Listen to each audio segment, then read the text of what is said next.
Dobrý večer, dobrý večer, dobrý večer. Malý Ágoston si prehodil časno dubajský, čo znamená, že nevstáva o 7:00, aj to bolo na mňa trochu skoro, ale o 4:00.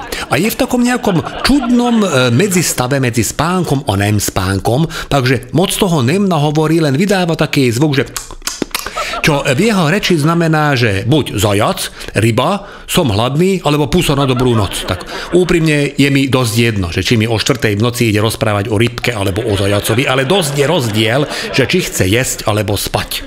Tak mu zohrievam mlieko, že teda skúsim, ale zatiaľ vyhrabal v izbe všetky svoje čerstvé darčeky, čo dostal na narodeniny, čiže o 4:45 začína xylofón s kladivkom a macík, ktorému keď stlačí labka, tak vydá nejaký čudný zvuk. Každá labka pre istotu nejaký iný a najhoršie na tom je, že je nastavený na český verziu a nevieme prepnúť.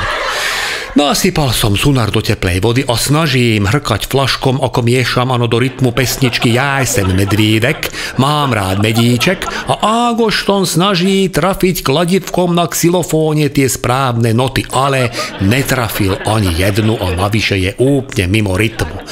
Ja som mimo rytmu, odkedy narodil. Trochu ma prebralo, keď mi kladivkom trafil po prstoch počas toho, jak začal piť mliečko, čo ho po 2 glgoch prestalo baviť, takže to nebolo, že je hladný, ale evidentne to není ani, že pusa na dobrú noc, lebo oči mu svietia jak baterka na iPhone. Aj by som spýtal Ildiko, že čo mám robiť, lenže ona začala užívať také silné lieky na spanie, že je vlastne v kóme. A mňa tlačí mechúr, tak posadím Ágostona ku nej do postele, áno, aj so xylofónom a kladivkom, aby nemnudil a ako tak snažím trafiť v polospánku do misy ten prúd, tak zrazu zo spálne počujem také, že ticho. A si tak vravím, že fúha, tak asi ten malý potreboval byť akože pri Aňuci, aby zaspal. Som tak tešil, že aké je to krásne, že taký ten cit medzi dieťaťom a matkou. Ale keď som vošiel do spálne, tak som zistil, že Ágoston svoj cit vyjadruje velice divne. Používal hlavu Ildiko na miesto xylofónu a tak som musel zasiahnuť. A pustil som mu Boďo iž babóca v telke, pričom som do 3 minút zaspal a budím na to, ako ma trasie Ildiko s foklom pod okom. A že čo také strašné mi urobila, keď zneužívam jej tvrdý spánok na to, aby som vybíjal na nej svoju zlosť. A že som jej to urobil naschvál, aby som jej prekazil svadbu. Aby som vysvetlil náš stavbár, čo nám staval dom. On je z Oravy a vydáva dcéru, no a pozval nás. Nechápem velice dôvod, lebo dom postavil úplne na hovno, ale asi chce dajako vykompenzovať, keďže celú svadbu mu vlastne platím ja, vzhľadom na to, okoľko ma na dome ošklbal. No a za toto ja hádam z Ildiko, lebo oni tú svadbu kvôli pandémii z Oravy presunuli do Zakopaného v Polsku. Hovorím si večkým, Zakopané to nem Las Vegas, čo stane v Zakopanom, to nem ostane v Zakopanom, ale ty to dovlečeš domov, moja zlatá.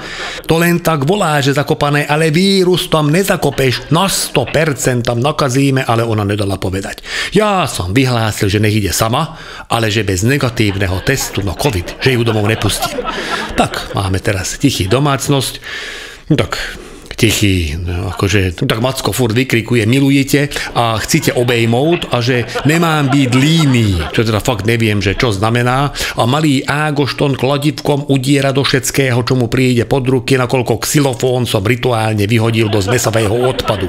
A ak mi ten jeho český Macko povie ešte jednu vetu, ktorej nemrozumiem, tak poletí za xylofónom. Jediné, čo Ildiko za celý čas povedala, že musíme kúpiť nejaký poriadny svadobný dar, aby Zdeno, tak volá ten stavár z Oravy, bude určite na nás urazený, keď teda akože neprídeme. Pravím si večkým, on už svadobný dar dostal a neboli to dajaké odrobinky. Jeho dcéra môže pokojne ešte 2-krát rozviesť a 2-krát vydať a furt ešte bude mať dosť na účte z našej predraženej stavby. Ildiko nakoniec rozhodla, že ona aj tak pôjde.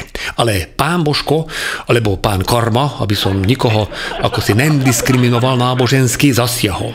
Asi 30 minút potom, ako odišla s autom, mi volá, že Lacikám, skapala by auto na križovatke na Račianskom a nejde naštartovať.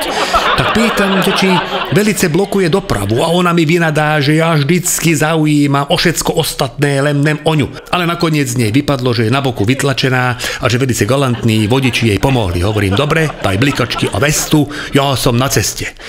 Jak som zložil, tak mi došlo, že asi ťažko budem na ceste, keďže máme len jedno auto. A do toho Ágošton zistil, že miesto xylofónu môže kladivkom udierať do vitríny a to mi tak akože doskočilo, že toho budem musieť zobrať so sebou. No tak aby som to skrátil, o 2 hodiny som došiel na miesto činu, Ildiko už vynervovaná do nepríčetná. Ja hovorím Serelmem, ale to není len tak. Od jedného somséda som musel požičať auto, aby som mohol ťa odtiahnuť. A od druhého somséda som požičal detský sedačka, aby mi Ágošton nezakotúlal kde pod sedadlo, keď zabrzdím, však kľud. A že prečo som miesto sedačky nechal Ágoštona u somsédov, ako bol to môj pôvodný návrh. Ale keďže somsed nášho Ágoštona pozná, tak radšej hneď, že mi požičia sedačku, namontoval mi ju tak rýchlo do auta aj s Ágoštonom už pripútaným, že som nemstihol ani poďakovať. Ildiko kúka na mňa, že čo teda, akože ideme robiť. Ja sa dám do jej auta, ona, že čo robím, a ja teda, že však skúsim, či mne naštartuje. Zase som to schytal. Že čo ja o nej myslím, že je naozaj úplná trúba, že nevie naštartovať dáčiu a že už na nej za tie 2 hodiny vystriedali 4 chlapi a že ani jeden nepochodil. Nechcel som rýpať, že či hovorí o dáči alebo o sebe. Zhúčal som ju, že nemá na sebe reflexnú vestu, za čo som dostal odpoveď, že ona je reflexná dosť aj bez vesty a že nech nahodím lano a ideme. Naozaj velice opatrne som jej spýtal, že či už dokedy bola ťahaná, čo som jej zase nahral na smeč, lebo vraj odkedy za mňa vydala, tak je ťahaná ku dnu. Tak hovorím, dobre, keď si múdra, ako chceš. Zakvačil som Lada na dáčii, na somsédovom aute som nevedel nájsť, že kde zaklikáva, lebo on má nové XC90 Volvo, tak mu volám a on, že vzadu je taký plast, že treba potlačiť na nárazníku a že vám vyskočí. No, vyskakoval moc. Po pol hodine Ildiko zobral nožnice z lekárničky a vylúpila ten plast tak, že bude musieť somsédovi zaplatiť výmenu zadného nárazníka a že ideme. Nadýchol som, že jej vysvetlím aspoň základy, že ako ťahá, áno, auto za autom, ale ona už sedela v aute a že makaj. Tak som pomaličky popoťahoval, áno, pohli sme a ja dorovnávam na cestu a Ildiko krížom cez oba pruhy a pomaly do protismeru. Ja kúkám na ňu cez spätné zrkadlo, ona máva rukami, tak som zastal a hovorím, čo je? Nekrúti mi volant, kričí na mňa. No nekrúti ti volant, lebo musíš mať zapalovanie zapnuté, aby ti krútil. To už som dostal facku, že nech na ňu nejsom drzý, že ako dovolujem o nej tvrdiť, že má vypnuté zapalovanie. Hovorím, ty, ale tá dáčia. Už trúbilo všetko za nami. Vytvorili sme taký kolóna, jak v Bergu, keď je na Slovensku sviatok a všetci idú do Rakúska na nákupy. Nebolo čas vysvetľovať veci, tak pravím, vyrať rýchlosť aj ručnú brzdu a ideme. Sadám do auta, pomaly rozbieham, ťahám, nič nedeje. Tak ťahám silnejšie, motor hučí, zabíja zrazu rada jak hovado a cez zadné sklo mi vletel donútra hák aj s kusom predného nárazníka dáčie a len tak minulo Ágoštona, ktorý náramne tešil z toho a kričal, že ešte. Ja som vyhol na posledný chvíľa, lebo všetko to preletelo cez predné sklo zase von. Idem k Ildiko, kúkám do auta. Ručná brzda zatiahnutá, hovorím Serelmem, ty si zabrzdená. Bum, ďalšia facka. Hovorím o ručnej brzde Serelmem, že je zatiahnutá. Čo som ti pravil ako posledné? A ona ma imituje, ano, že vyraď rýchlosť a daj ručný brzda. Hovorím, vyraď rýchlosť aj ručný brzda, som vravel Serelmem. Však to nemá logiku, zatiahnuť ručnú brzdu, keď ťa idem ťahať, však rozmýšľaj trochu.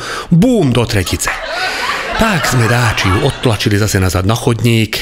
Všetkým naokolo som ukazoval, že pardon. Áno, tí, čo videli z prvého radu, tak usmievali. Jeden tuším aj točil na mobil, takže na YouTube určite uvidím v tom onom Fine Army, či ako volá, také tie smiechoty na internete. Zamkol som dáčiu aj Volvo. Aj keď Volvo asi zbytočne, keďže aj zadné, aj predné okno do Korán. A pekne sme Voltom došli domov. A jak tak sedíme doma, ja naberám odvahu zavolať somsédovi, že či má poistené Volvo, tak zrazu sme zistili, že to je ako podozrivo ticho doma. Idem. Presne tak. Ágoštona sme nechali vo Volve v sedačke na Račianskom mýte. Ale ako nebojte, všetko v poriadku, trošku dostal cúk, áno, v tom otvorenom okne, ale však z toho vyliečime. Ďakujem za pozornosť a želám vám všetkým krásny deň a o týždeň zase Visont Látášro.